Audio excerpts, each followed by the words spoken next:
माननीय सदस्य श्री चंद्रशेखर जी।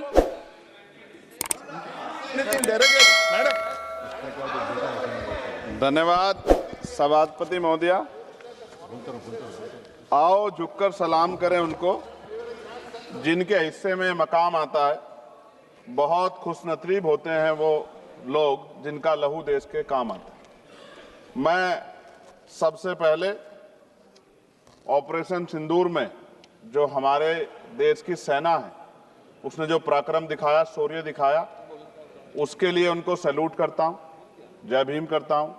और पहलगाम हमले में जो निर्दोष हमारे नागरिक शहीद हुए या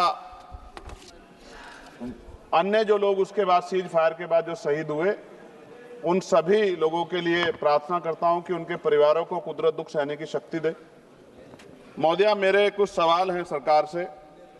क्या सरकार यह स्पष्ट कर सकती है कि आतंकियों को भारत क्षेत्र में प्रवेश और पहलगाम जैसे पर्यटन स्थल पर पहुंचने में किसने मदद की?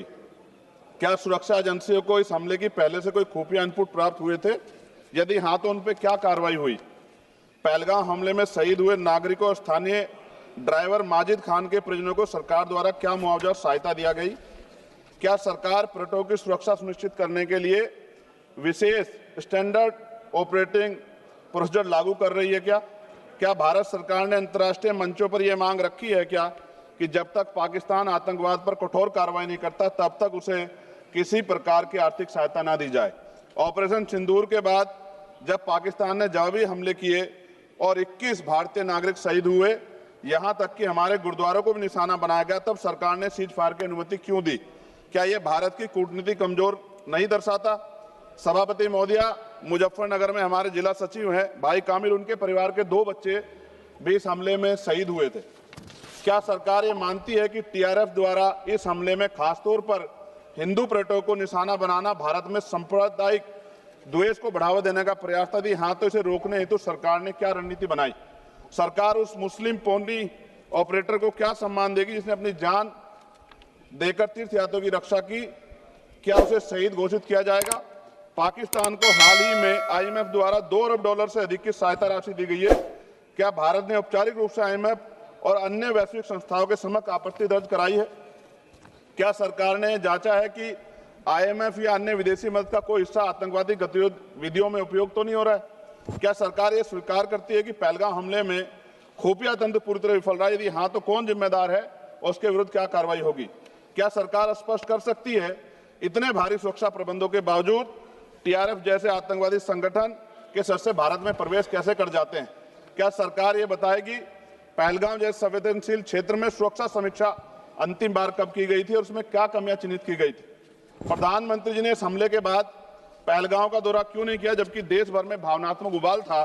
क्या सरकार ने शहीद हुए नागरिकों के परिजनों को आर्थिक मदद व स्थायी सहायता प्रदान की? यदि हाँ, तो उसका विवरण सदन में प्रस्तुत करें। महोदया, सरकार के लोग सेना के सम्मान की बात करते हैं। इस घटना के बाद सेना के जवान अमरनाथ यात्रा की ड्यूटी पर जा रहे थे, ऐसी रेल दी गई उनको जिसकी हालत बड़ी खराब थी। सेना के जवानों ने मना कर दिया कि हम इस रेल में नहीं बैठेंगे। 4 दिन बाद बदलनी पड़ी। और सरकार के नेताओं की भाषा देखिए, कर्नल सोफिया कुरैशी के बारे में किस तरह के शब्द यूज किए गए, इन पे भी हमें चिंता करनी चाहिए।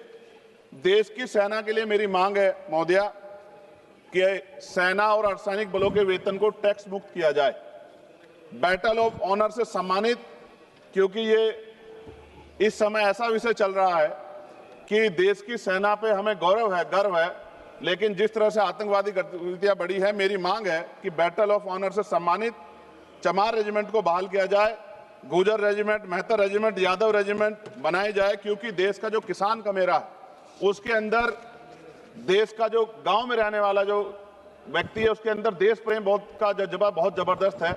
अगर इनको मौका मिलेगा तो शायद पाकिस्तान छोड़िए, चाइना की हिम्मत भी नहीं होगी कि हमारे देश की तरफ आंख उठा के देख ले। महोदया, बाबा साहब अम्बेडकर कहते थे हम प्रथम और अंत्य भारतीय हैं। भारत के आन पे जब आंच आती है तो जिस तरह इस बार प्रदर्शन हुआ, एकजुट रहा देश, सारा विपक्ष हो पक्ष हो सब एकजुट रहे, ऐसे हमें एकजुट रहना चाहिए। अगर हम एकजुट रहेंगे तभी हम आतंकवादियों से लड़ पाएंगे।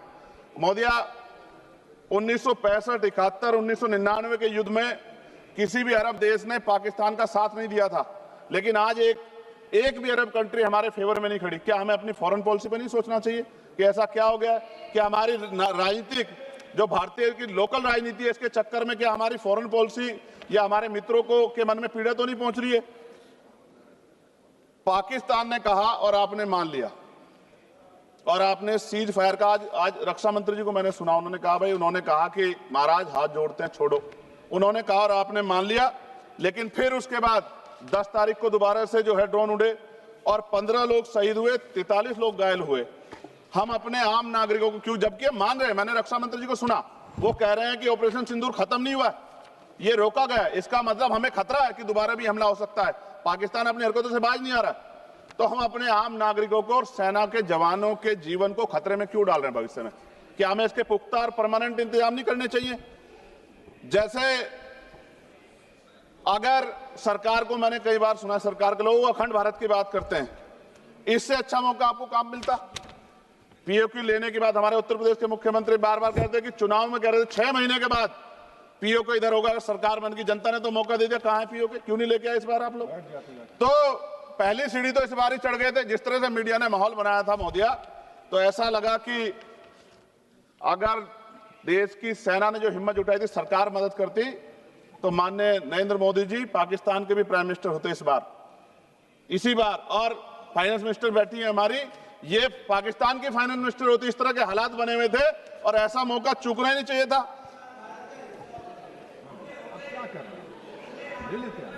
ले लेते, इससे अच्छा मौका कैसे मिलता? पूरा देश एकजुट था। मोदी, मैं खत्म करूंगा, पूरा देश एकजुट था, इससे अच्छा मौका कहां था? लेकिन अब अमेरिका में बैठ के कोई देश के फैसले कर ले तो देश की गरिमा पे, संप्रभुता पे बहुत बड़ा हमला है। इसको हमें समझना चाहिए, किसी की हैसियत नहीं है। भारत दुनिया में इकलौता ऐसा देश है जिसका कोई मुकाबला नहीं कर सकता है। यहाँ का 140 करोड़ देशवासी एकजुट खड़ा है और सबको जवाब दे सकता है।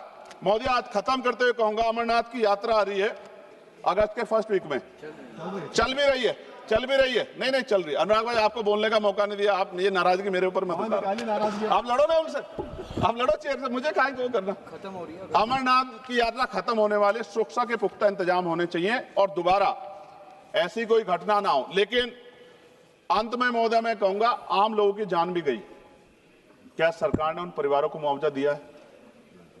क्या उनके जीवन का कोई मूल्य नहीं? जिन्होंने अपने परिवार खोए, जिन्होंने अपना घर का बेटा, पति, घर का कमाने वाला खो दिया, उनका भी तो अधिकार बैठता है। सरकार ने क्या मुआवजा दिया, इस बात की जानकारी भी सरकार को पटल पर रखनी चाहिए, सामने रखनी चाहिए। और अंत में मैं धन्यवाद दूंगा भारतीय सेना को और भारत का जो प्यार है कि पाकिस्तान और आतंकवादियों के भरसक प्रयास था कि यहाँ सांप्रदायिकता का माहौल बन जाए, लेकिन देशवासियों ने समझदारी दिखाई।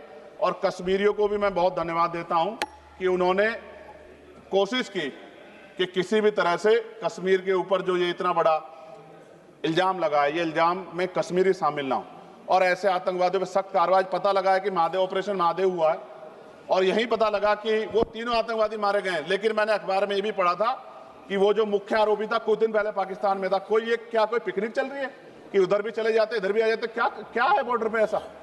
ये बताना चाहिए ना देश को। मैं आपका धन्यवाद करूंगा और भारत की महान सेना को मैं बधाई देता हूं, उनके लिए मंगल कामना करता हूं। जय भीम, जय भारत। महोदय धन्यवाद।